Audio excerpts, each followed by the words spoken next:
When I said that, she looked at me like I had lost my mind. Like, okay, it was a call, but like I could hear her. Like, she was like, "Why am I? Like, what's the rush?" And I'm like, "Why are you surprised? I've been telling you this thing for years."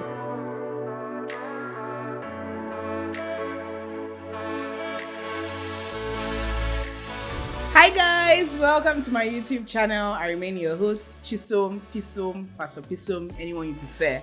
I'm sure excited to be in front of you and I'm excited to see you today. If you're not subscribed, please, let's not fight. Please subscribe, subscribe. Thank you, it's free. Just hit it. Thank you very much. Anyway, for today's video, I'm talking about something that I usually shy away from. I'm talking about love and relationships. I know it's the month of February, but I always like have this tussle in my head to talk about it, to not talk about it. And earlier, when I started podcasting, it's been like 4 years now. Thank God. When I started podcasting, I was very finicky about topics that I wanted to do. I didn't want to do anything love and relationship concon. I don't want to be that relationship blogger or relationship pastor. And the Lord had to correct me about that. First and foremost, relationships are super important in God's eyes, in our lives. They have such a huge impact on us. And if the Lord blesses us with wisdom or shows us perspective in His Word, we owe it as teachers of the Word to share that. It's an important aspect of our lives and one that should not be overlooked. My other fear or concern talking about relationships were all these people that will not say, how many years have you been dating for? How many years have you been married for? Well, my answer to you is number one, I don't claim to be a pinnacle of wisdom. I don't claim to know it all. There are things that I'm still learning. There are things that I'll still continue to learn. And then I realized that when I started learning intentionally about relationships, this is like going back to like a decade ago. Some people I was learning from were just getting married. And I realized how important the things they shared then were in my life, how they helped me. And even now, some of those people then are celebrating like a decade of their marriage, and I'm still looking up to them, still learning so much from them. And I'm so glad that they started sharing back then, right? So this is me adding my own quota, okay? So yeah, here goes nothing or something. So today I'll be talking about 3 things I don't regret doing before getting married. 3 things I do not regret doing before getting married. Number one was choosing to get married early. I have almost always known that I was going to get married early. Like I just never imagined, wanting to conquer the whole world before getting married. I don't know why, but at first I didn't know why. But as time went on, I started to figure out why. Okay. So for me, several reasons. Number one, I didn't want to deal with sexual temptations too long. Like I didn't want to be fighting conji, like I just didn't want that for myself. And I didn't want to be in a dating relationship and be dating somebody for like 3 years, 4 years, 5 years, right? And putting myself under a lot of pressure sexually. I didn't want that. Okay. I had decided that if I was going to date somebody, I wanted to wait with the person till marriage, honoring God with our bodies. And God helped me with my husband for that. He wasn't the first person I dated, but God helped me with my husband for that. And I thank God for it.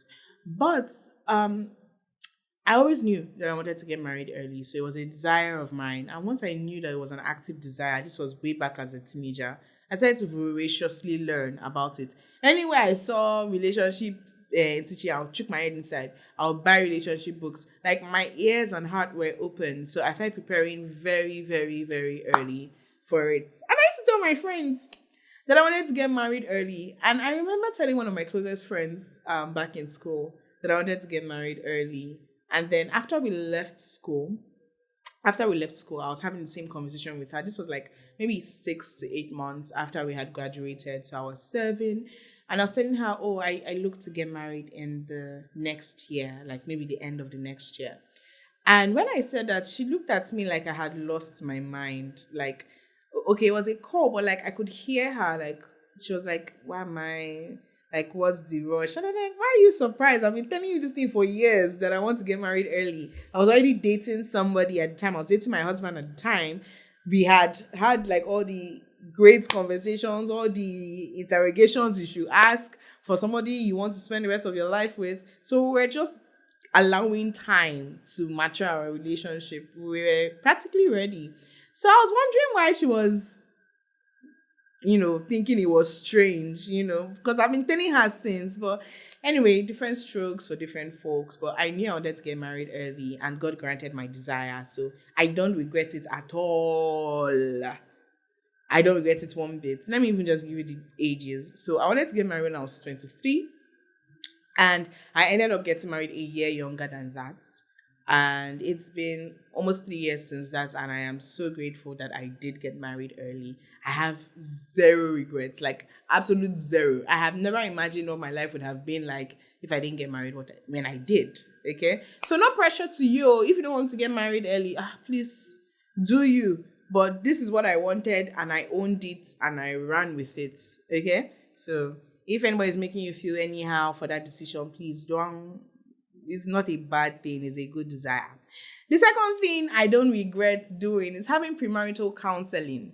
Now, I have more than one premarital, that's a mouthful, premarital counseling with my husband. We had one with the church he was in at the time, and he had moved to Dubai. So we had one with the church in Lagos, and then he had moved to Dubai. So we also had one with the church in Dubai. And I particularly enjoyed that one because we followed a course called Alpha. So Alpha has a pre-marriage course, a marriage course, and it was so detailed. Like, there are some of the lessons that we had in those courses that still resound in my mind now, like almost 3 years after I took that course. And it has helped us so greatly. One of them was reflective listening. So reflective listening is basically when somebody is telling you something and you will echo what they are saying to be sure that you understand them. I'll talk more about this in one of my videos coming up on how to handle conflicts. I'll explain it in more detail. But I definitely do not regret having premarital counseling. I know that you may not be comfortable about people being all up in your business, but there are some things to look out for in premarital counseling. Look for people that have your best interests at heart, people that will not be biased to either party, and people that are full of the Spirit of God and wisdom. So those are criteria to look out for anyone that should do your premarital counseling. Okay? So the last thing that I will share for today, there are so many other things to share, but the last thing that I would share, okay, maybe not the last thing, but next thing I will share is prioritizing your honeymoon. First and foremost, shout out to the Kesenas. I watched their video way before I met my husband, and in one of their videos, they advised couples that were getting married or intending to get married to prioritize their honeymoon above all else. And I just took it to heart. And then when I started dating my husband, it was something we brought up. When we started planning the wedding, was something we brought up, and I am so glad that we did, because the time after we got married was great. Like, we were in Lagos for like 2 weeks after we got married, and then we traveled for our honeymoon. The 2 weeks were great, but trust me, I feel like my married life really started from the honeymoon downward. Like, maybe I'll bring him to this channel one day. I've been saying it, but it's the logistics that used to logistic. Because, maybe when he finally comes to the channel, we would give the full gist of our honeymoon if he wants to share, because it's not my sole gist to share. But our honeymoon was fantastic. Like, there are memories that are so core to our relationship that were formed in our honeymoon. And there were also some not fights. We don't fight in my house.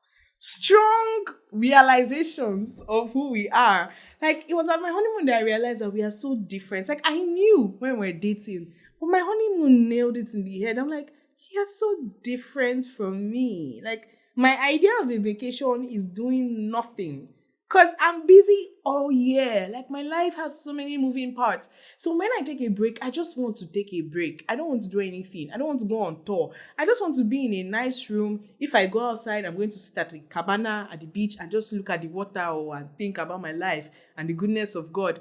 But now my husband wants to enter that ocean. He wants to scuba dive. He wants to go on jet skis. Like, he's the total opposite of me. And I found out during my honeymoon. But it was fun. We found a way. It was fun.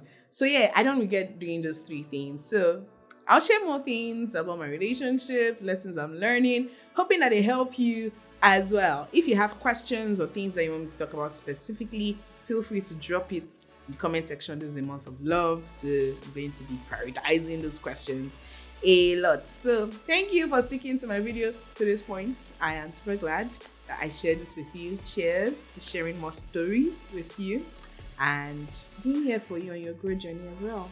I love you. See you at my next video. Bye.